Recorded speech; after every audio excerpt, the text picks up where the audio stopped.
রাজারহাট নিউটাউন কেন্দ্রের তৃণমূল প্রার্থী তাপস চট্টোপাধ্যায় ও বিজেপি প্রার্থী পীযূষ কানোরিয়া।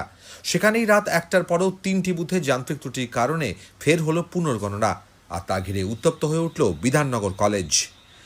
পরিস্থিতি সামলাতে লাঠিচার্জ করতে হয় যৌথ বাহিনী ও পুলিশকেও।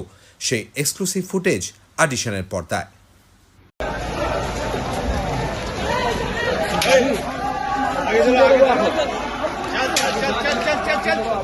जल्दी कर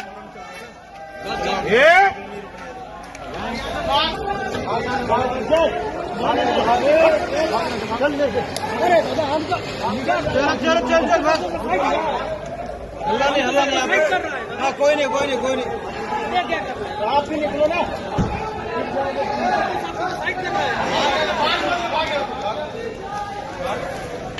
पीछे जाओ पीछे आ जाना दोबारा तुम लोग अभी।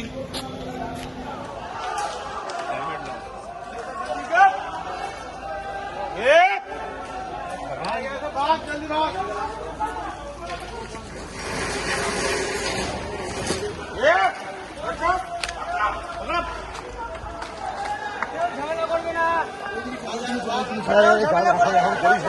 করিস না ভাই, কেউ ভাই বোঝাবা তোদেরই ছেড়ে হবে।